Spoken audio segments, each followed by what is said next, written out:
Have you ever wondered what it takes to become a knight? Join us now on a behind-the-scenes tour and meet some of the knights of the medieval times.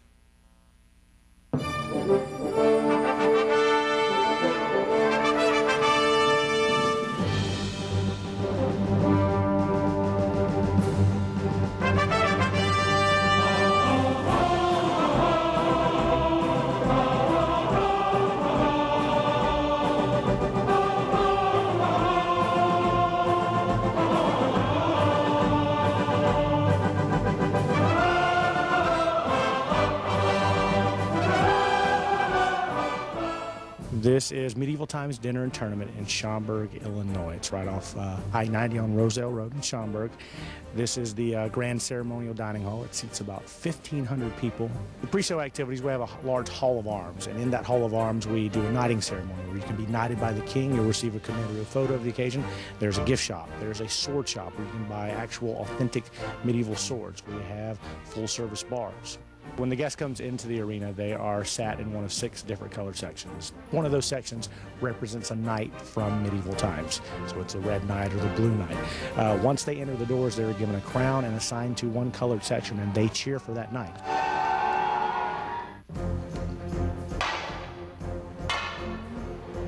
I'd like to run you through the beginning steps of the training process for the training of a knight.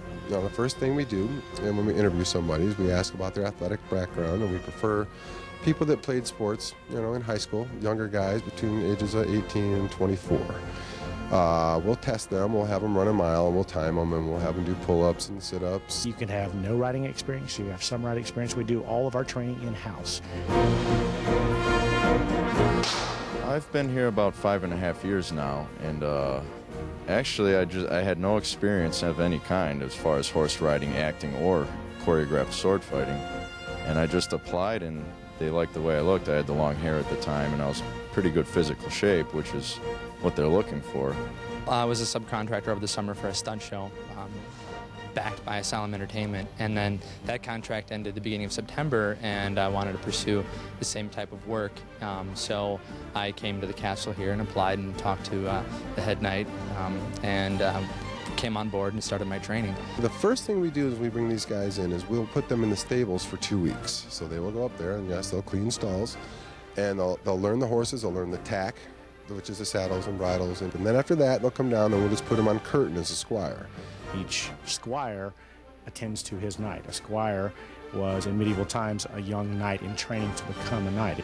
And then after that, they will go into the show as a squire, and they'll set up the games for the knights. Started off squiring, learned the sequence of the show, so I would run around as a squire in the show and hand off weapons to knights, get horses ready. Squires, in large part, are responsible for the safety of a knight. A lot of times during the show, we have to make quick changes, costume changes, horse costume changes, and knights, while they're changing their costumes, the squires need to change their horses. So we have to really trust the squires to make sure everything is just right, saddles are tight, bridles are on, we don't want any saddle slipping off while a guy is riding at you with a lance. It takes anywhere here from 6 months to a year for a squire to move up to a knight.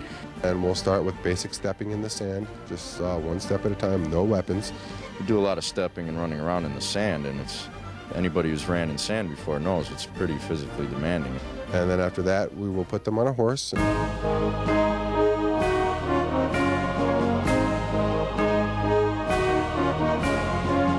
We have our own horse training staff as well, so the horses, before the knights get on them, are usually trained and ready to go. It's getting the knight ready for the horse rather than the horse getting ready for the knight. The horses know what they're doing, the knights not as much. First thing you need is balance. If you don't have balance on a horse, we can't teach you anything else.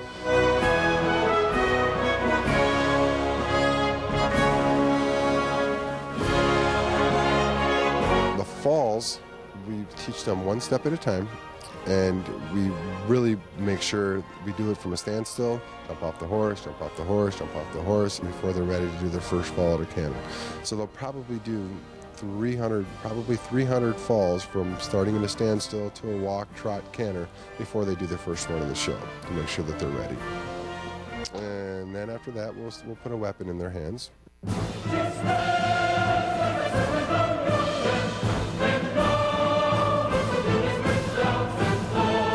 And we'll we'll teach them one strike at a time. Each fight is choreographed into series, and each strike makes up a series, and a few series make up a fight.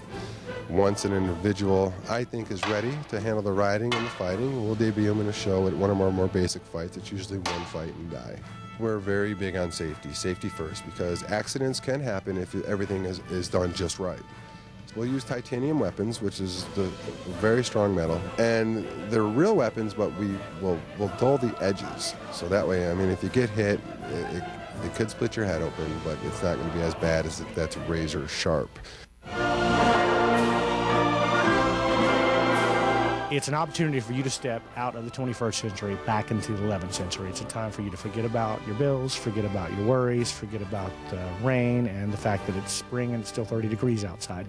It's a nice time to come in, and for about 2.5 hours you get to experience what life was in the 11th century. Any crowd that gets into it is a great crowd, whether it's a couple hundred people or 1,500 people. The more the crowd's into the show, the more we get into the show. One of my favorite things about the job, which I can never get tired of, is seeing the look in the young kids' eyes when they're enjoying the show and watching the horses and watching. It's just so intense that it's just one of the greatest feelings in the world. It's something you can never really get tired of, and it really makes 21 years of doing this well worth it.